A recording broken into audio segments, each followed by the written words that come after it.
All right, a new week. A new week. Starting nice off on a chilly note. Well, it was nice there until yesterday. Yeah. We were talking about this return to winter. It is brief. So temps today running below average. Tomorrow we're back above average. And that is, pardon me, our warming trend. I'm all choked up about this.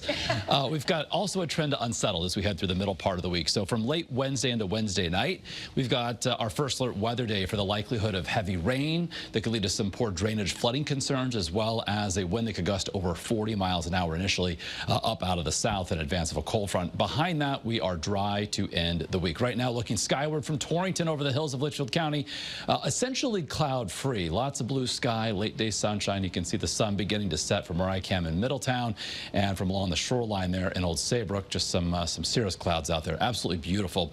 And not bad for this time of year, especially compared to where we were yesterday at this point. We have temperatures up in the low and mid-30s. Yes, running several degrees below average. Normal high for this time of year is 43. So we didn't make it to the 40s today, but we will tomorrow. And that wind is up, again, not as strong as yesterday, around 5 to 15 miles an hour. So that is making temps in the 30s at times feel more like the 20s. So if you're heading out and about this evening, dress for some chillier weather, but again, nothing too extreme. Overnight tonight, temperatures bottom out between, say, 15 and 20 for many spots inland, low and mid-20s along the shoreline. So first alert futurecast throughout the day tomorrow. Sunshine to start, and we'll see some clouds develop through the afternoon. Certainly dry through the course of our Tuesday, with high temperatures tomorrow between 45 to near 50 inland, and with the flow coming off the cooler water of Long Island Sound, mid-40s along the Connecticut coastline. So as we look at the big picture heading into Wednesday, we'll start off with cloud cover, morning commute basically dry. And during the course of Wednesday, can't rule out some isolated showers, but the main event comes toward and after the evening commute.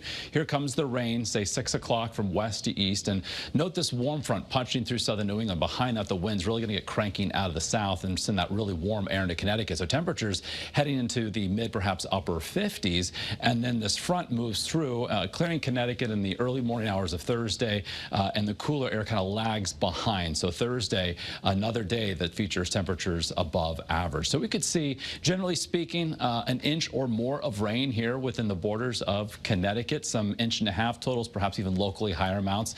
Can't be ruled out on the excessive rain outlook. We're on that level 1 risk, not only here in Connecticut, but really region-wide from Wednesday into Wednesday night. So on our first alert 7-day forecast for Wednesday, that first alert weather day, for rain and wind coming later again toward the evening commute points thereafter. Then for Thursday, an isolated shower can't be ruled out. Otherwise, sun and clouds, upper 50s, and with an offshore wind, upper 50s inland and at the shoreline, as opposed to Wednesday when that wind is coming in out of the south. Then for Friday, we end the week on a windy but dry note. Temperatures close to average in the mid-40s. The upcoming weekend right now looking dry and bright. Saturday, mostly sunny, mid-40s. Cooler on Sunday. Sunday kind of a time frame of interest. We're going to be watching that closely, but for now, forecasting dry weather. And of course, daylight saving time begins this weekend. Note, of course, sunset on Saturday, 5:50, 6:51 on Sunday, setting those clocks ahead, springing forward an hour before going to bed on Saturday night. So enjoying longer days as we continue to gain daylight at around 2 to 3 minutes a day here in the month of March. Right, Mark, thank you very much. Well,